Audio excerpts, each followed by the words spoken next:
Welcome guys. Alright, so what I'm going to do for you guys today is something really exciting. I'm going to break down my program that I'm currently doing at the moment. So it's roughly 3 to 4 hours of work a week depending on auto regulation, how good you think your session is, okay? So primarily I'm working out 3 hours, Monday, Wednesday and Friday. Primarily strength focused with extra volume added for the lagging muscle groups. So my deltoids, specifically my posterior delts, because my front deltoid heads are pretty good.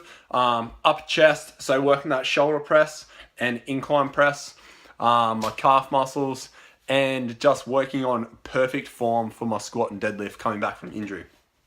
All right, so let's break this down. This is the current science on full body programs versus a bro split.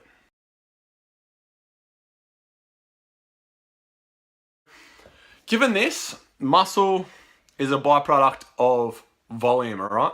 So volume is what helps you grow muscle. That's what's been proven in this study. And the video that I did previous to this, I went into the actual science between the two. But basically, if you want to get strong, you got to lift heavy regardless of volume. Volume is what helps you grow muscle. And fatigue, specifically central nervous fatigue, is directly related to how much volume you're doing. So if you're doing Monday, Wednesday, Friday, say 5x3s or 5x5s just on the big lifts, you can generally get away with not having too much delayed muscle soreness depending on how much you push to your 1 rep max. If you're like say failing on 3 or failing on 4, or you comfortably get to 4 then stop and don't go till fail. Like everyone has their own interpretation of what fail is. All right, so now that we know that, my program here, this is what my program is broken down into. So Mondays, I'm working on full body programs. So Monday, Wednesday, Friday, I have a different starting exercise. I'm not just running the same program Monday, Wednesday, Friday and just doing say like strength hypertrophy. So Monday, for example, will be this video here.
So basically what I'm doing at the start here is my program here. So you start the hardest exercise first, or the lagging muscle group that you want to build.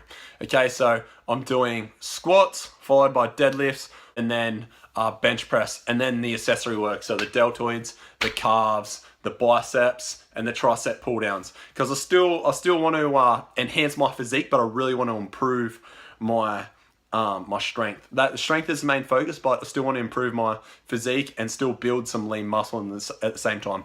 So the general consensus is the way you train is directly related to the way you look. That is partially correct depending on how you actually train. If you train concurrently, so you do heavy days, do lighter days, you can have a very well-rounded physique. But if you're just basically a strength athlete, you lift heavy all the time, you're going to be pretty jacked. But a lot of Olympic lifters, they are quite lean and crisp, and they have very high body weight to like lift ratio. So they'll be able to lift close to like 2 to 3 times their body weight, especially the Olympians. So, but I'm not looking to train that way. I like having a well-rounded physique. Basically, I like looking good naked. That's what I'm shooting for. I want to improve my strength. I'm pretty happy with my current size, which is here.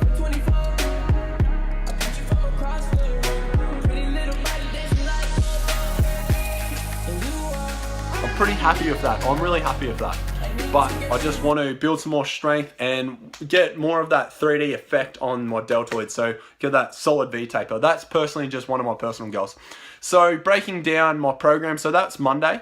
And then Wednesday I'll start with bench, and then Friday I'll start with deadlifts. So I'll vary depending on how I feel, but generally it's going to be the main focus of that day is going to be on, say, 2 or 3 certain lifts. Because after doing 3 sets of like 90 or 80% of my 1 rep max on bench press, I'm going to be pretty taxed by the time I do deadlifts and squats. By the time I do 3 compound exercises for at least 3 working sets each, close to 1 repetition max, man, I'm going to be taxed. So given, say, my deadlift's 130, if I'm deadlifting 110, 120 for continuous reps, say for like 5 reps, same goes to squats, or say bench press, I'm doing roughly the same. Like I'm going to be quite tired after it, and I'm just not going to be able to back that up. So that's where we have the volume. So you back off the intensity and decrease the weight and just up the reps.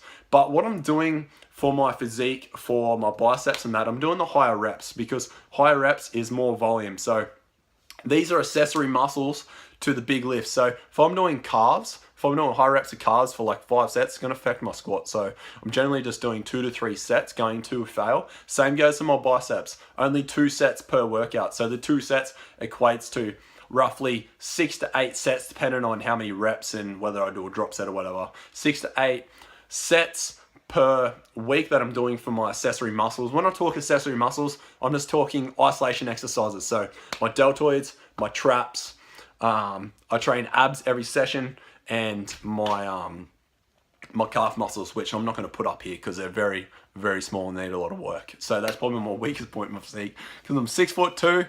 It's just genetic. Some people have big calves. I personally don't have big calves. All right. So given that, so I love the setup. It's got a perfect like life balance. So 3 to 4 hours like in the gym, and I'm not doing anything on the weekends. I'm just resting. So the heavier you train, the more rest you need. So I'm roughly having at least 48 hours between my sessions. Sometimes I might train Monday, Thursday, Saturday. So I just vary it depending on how I feel, what's going on in life. So there's a lot of flexibility there. I'm not like, yes, I have to go in, I have to do squats, I have to do deadlifts, I have to do that. Like, man, if I'm feeling really fatigued and just taxed, I will maybe do 1 or 2 heavy sets, then I'll back right off and go to like 60%, just focus on going to fail. I know that's not in accordance with going off my programming, but the programming is just a theory. They're just guidelines, okay? How you feel and how you perform. So some days I'll go in, man, I'll be feeling rocking, I'll go in, maybe set some PRs. I generally want to stay away from that 1 rep max. I'm just saying, for an example, maybe a 5 repetition max PR, and then I'll set that. And other days, man, I might even be able to get close to that 5 reps of what I did a previous week, just because as my periodization goes from like week 1, week 2, week 3, you got to expect fatigue, because I'm really pushing my body outside of its comfort zone.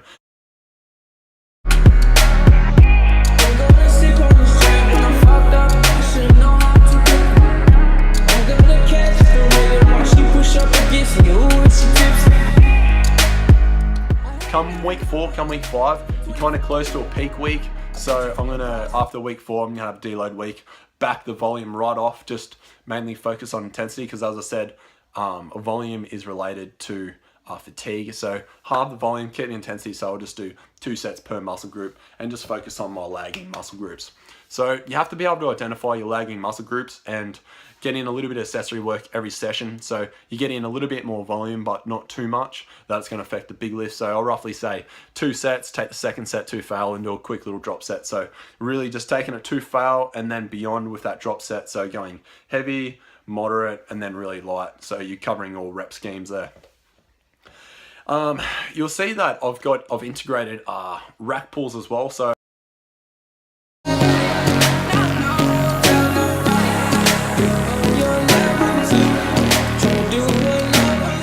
rack pulls as well. So above the knee rack pulls and below the knee rack pulls is one of my alternatives for deadlifting as well, because obviously I hurt my lower back.